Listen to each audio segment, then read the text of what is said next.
operations on pointer.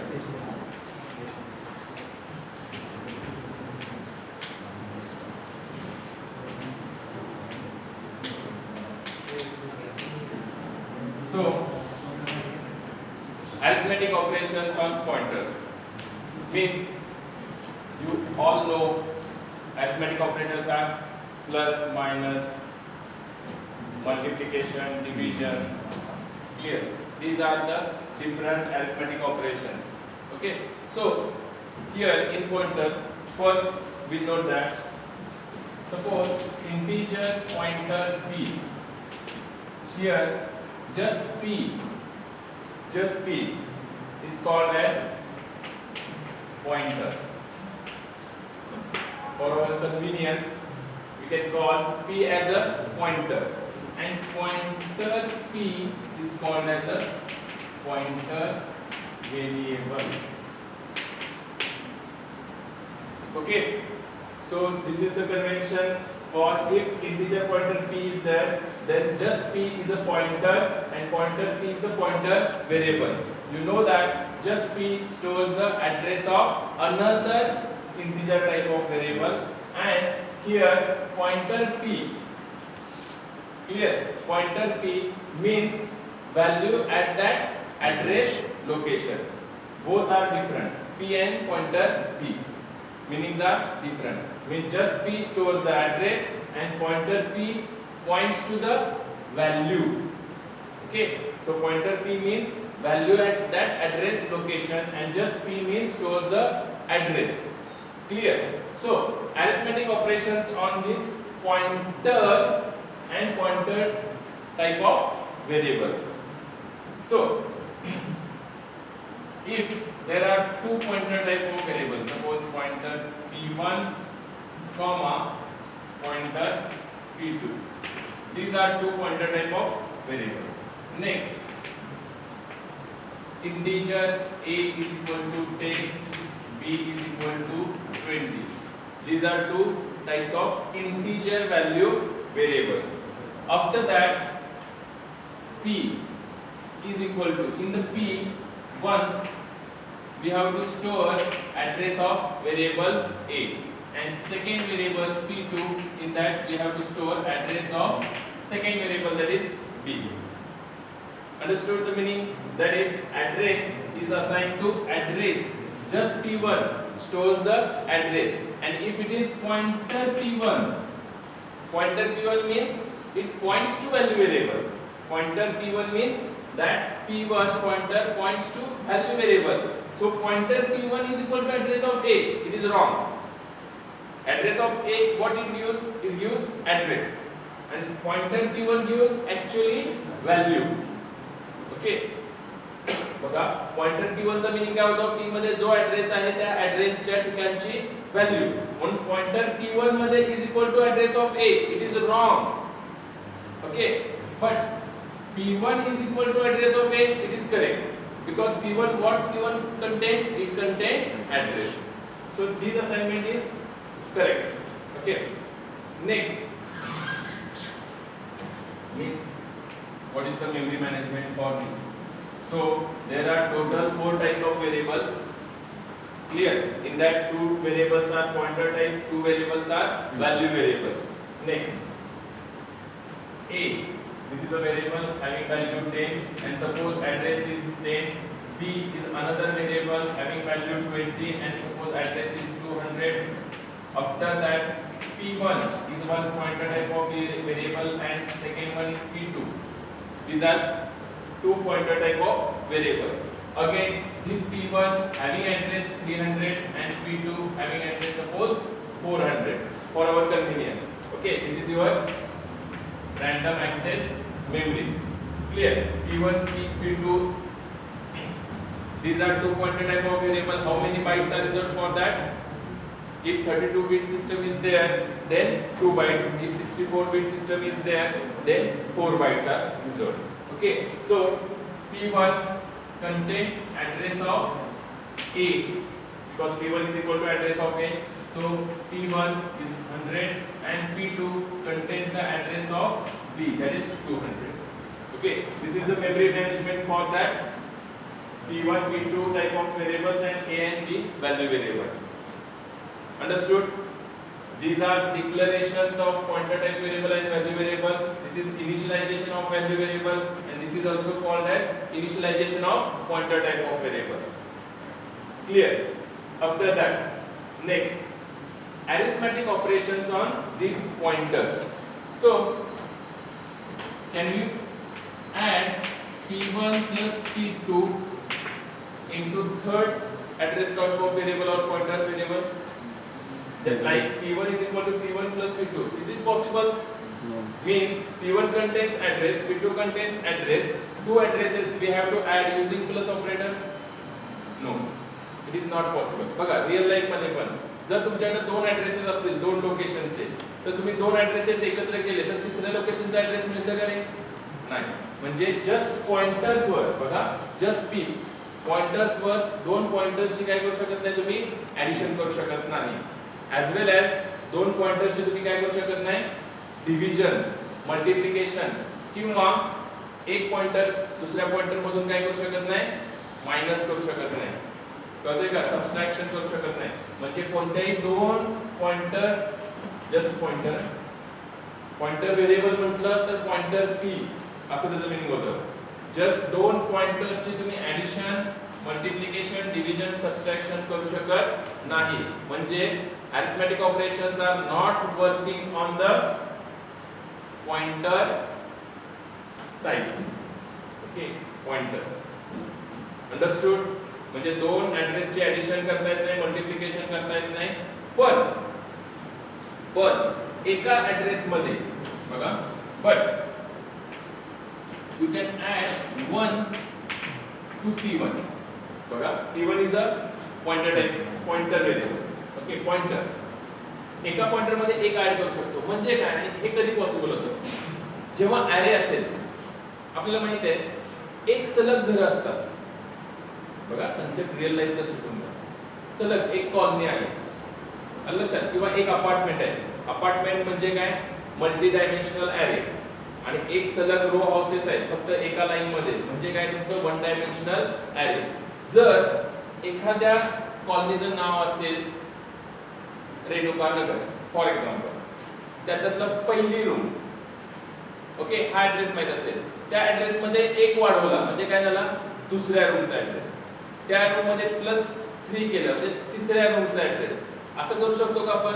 हां असं करू शकता. ऍड्रेस मध्ये एक एक न वाढ पण ती काय पाहिजे एक तर वन डायमेन्शनल ॲरे किंवा two dimensional array similar to your programming language.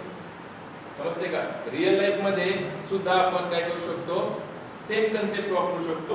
म्हणजे एका P1 मध्ये अरिथमेटिक म्हणजे पॉइंटर्स चे अरिथमेटिक ऑपरेशन होत नाहीत का? होतात पण कशी दोन ऍड्रेसेसची नाही. P1 आणि P2 दोन पॉइंटर्स आहेत तर त्या दोन पॉइंटरची ऍडिशन नाही होणार मल्टिप्लिकेशन नाही होणार. पण एका पॉइंटर टाइप ऑफ व्हेरिएबल मध्ये पॉइंटर्स मध्ये काय करू शकता तुम्ही एक न ऍड करू शकता. बरोबर आहे? म्हणजे एक ऍड्रेस लोकेशन पुढे जातं.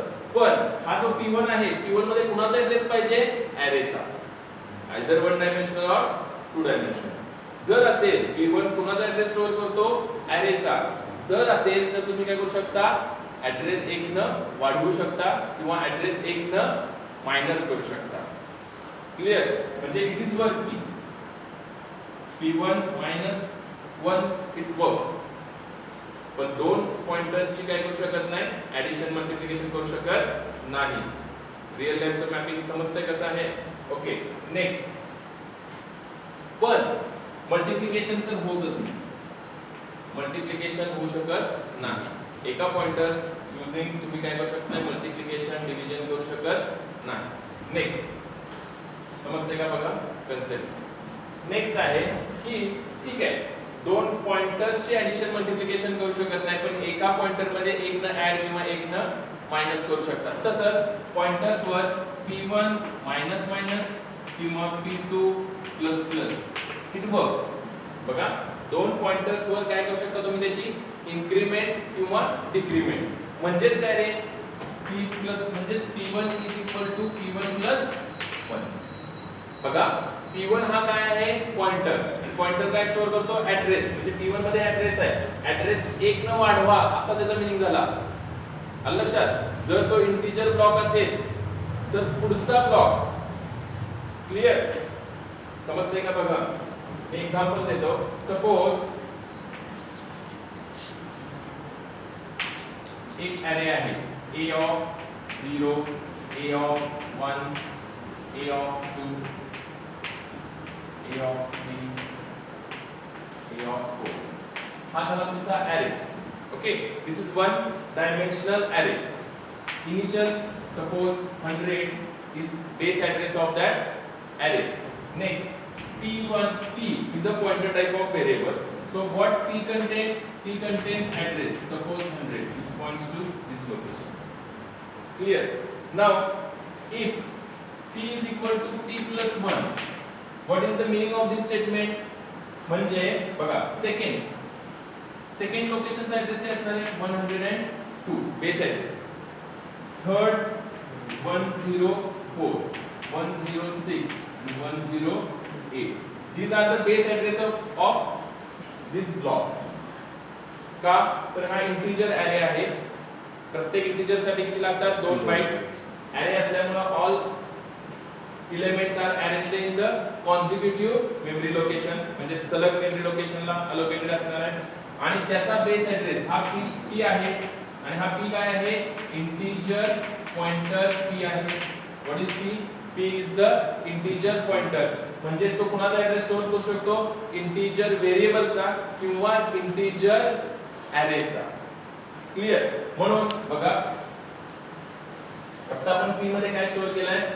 इंटिजर ॲरेचा बेस ॲड्रेस. क्लिअर? लक्षात येते का? मी p is equal to p plus 1 म्हणजे काय? p मध्ये जो आता ॲड्रेस आहे तो काय आहे सध्या? 100. तो 1 न वाढवा म्हणजे 101 नाही, एक ब्लॉक न ॲड्रेस वाढवा. म्हणून मी तुम्हाला सांगितलं, जर तुमचे रो हाऊसेस आहेत सलग, ओके, किंवा एकच फ्लोअरचं अपार्टमेंट आहे, फक्त एक फ्लोअर, तर आपण काय म्हणतो? कुठलाही शॉप असेल तर शॉप नंबर 1 सेकंडचा ॲड्रेस द्यायचा असेल तर 1 प्लस 1 म्हणजे 2 सेकंड शॉपचा ॲड्रेस आला.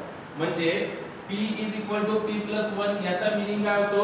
p मध्ये जो ॲड्रेस आहे त्याच्यामध्ये एक वाढवा म्हणजे एक ब्लॉक न पुढे जा, पुढच्या ब्लॉकचा ॲड्रेस. म्हणजे किती आहे तो पुढच्या ब्लॉकचा ॲड्रेस? 102. समजते? इंटिजर असेल तर 2 2 वाढत जाईल, फ्लोट असेल तर 4 बाइट्स न वाढत जाईल, कॅरेक्टर ॲरे असेल तर सिंगल 1 1 बाइट न ॲड्रेस नेक्स्ट होत जाईल. समजते? तुम्ही डायरेक्ट असं पण लिहू शकता p plus 3. What it gives? It gives address of third element म्हणजे a of 3. Just p gives you address of first element. लक्षात आहे का? फर्स्ट एलिमेंट कुठला आहे? 100 ॲड्रेसचा. आणि म्हणजे p plus 3 म्हणजे कुठला येतोय? 106. समजतंय? म्हणजे what is the rule for arithmetic operation? एक जर पॉइंटर असेल, पॉइंटर म्हणजे जस्ट p, तर पॉइंटर मध्ये एक ऍड करणे, 2 ऍड करणे, +3 +4 करू शकतो. 2 पॉइंटरची ऍडिशन नाही करू शकत, p1 p2 नाही करू शकत. पण एका पॉइंटर मध्ये तुम्ही 1 वाढवणे, 2 3 असे इन्क्रीमेंट करू शकता. कधी? जर त्या पॉइंटर मध्ये कुणाचा ऍड्रेस असेल? वन डायमेन्शनल ॲरेचा बेस ॲड्रेस असेल तर. आलं लक्षात? क्लिअर? किंवा मायनस करू शकता किंवा इन्क्रीमेंट डिक्रीमेंट करू शकता. But multiplication division is not applicable for pointers. Understood? आता पॉइंटर्स व्हेरिएबल. पॉइंटर व्हेरिएबल म्हणजे काय? Pointer p. बघा, 2 पॉइंटर व्हेरिएबलची म्हणजे सपोज इथंच लक्षात द्या, pointer p1 plus pointer p2 करू शकाल का रे? 2 पॉइंटर व्हेरिएबलची ऍडिशन करू शकाल का? तर पॉइंटर p1 म्हणजे काय? p1 मध्ये जो ऍड्रेस आहे त्या ठिकाणची व्हॅल्यू किती आहे? ती 10. प्लस पॉइंटर p2 म्हणजे काय? पॉइंटर p2 मध्ये जो ऍड्रेस आहे त्या ठिकाणची व्हॅल्यू, व्हॉट इज दॅट? 20. आणि 10 आणि 20 या व्हॅल्यू व्हेरिएबल्स आहेत आणि व्हॅल्यू व्हेरिएबल्सवर आपण कुठलंही अरिथमेटिक ऑपरेशन परफॉर्म करू शकतो. म्हणून पॉइंटर व्हेरिएबल्सवर अरिथमेटिक ऑपरेशन सगळे काय करू शकतो? अप्लाय करू शकतो. 2 पॉइंटर्सची ऍडिशन मल्टिप्लिकेशन डिव्हिजन करू शकत नाही. पॉइंटर्स म्हणजे just p means it contains address and pointer p means it contains value. समजतंय का? पॉइंटर p म्हणजे काय? p1 च्या ठिकाणी असणारी p1 च्या ठिकाणी जो ऍड्रेस आहे त्या ठिकाणची व्हॅल्यू आणि व्हॅल्यूची ऍडिशन मल्टिप्लिकेशन डिव्हिजन करता येते. लक्षात येते? म्हणून arithmetic operations on pointers means pointers just p वर कोणतेही अरिथमेटिक ऑपरेशन दोन पॉइंटर्सची ऍडिशन मल्टिप्लिकेशन डिव्हिजन करता येत नाही, पण एका पॉइंटर मध्ये +1 +2 +3 करता येतं जर तो जो p आहे त्याच्यामध्ये कुणाचा ऍड्रेस असेल? ॲरेचा, वन डायमेन्शनल ॲरेचा ऍड्रेस असेल. मग तो इंटिजर, फ्लोट, कॅरेक्टर कुठलाही चालेल. Clear? Okay, so this is the basic concept of arithmetic operations on pointers. Understood? Clear? Okay, next अजून एक पॉइंट बघा. दोन पॉइंटर व्हेरिएबलची तुम्ही दोन पॉइंटर व्हेरिएबलचे ऍडिशन मल्टिप्लिकेशन डिव्हिजन काही करू शकता, मॉड काही घेऊ शकता आणि तो तिसऱ्या पॉइंटर व्हेरिएबल मध्ये किंवा suppose so what is the meaning of this pointer p1 plus pointer p2 and what add these two pointer variables and stores that addition into pointer p1 means 10 plus 20, what is the addition? 30 and 30 is saved at which location? Pointer p1 means what? p1 मध्ये जो address आहे त्या ठिकाणच्या value मध्ये 10 च्या ऐवजी काय टाका? 30. Okay, this is the meaning of this line. Clear? So what is the conclusion part here? Arithmetic operations on pointers. We cannot add two pointers. We cannot multiply, divide or subtract one pointer from another. But we can add, divide, multiply or subtract two pointer variables. Understood? This is the main point of arithmetic operation in pointers. Okay, so today we will stop here.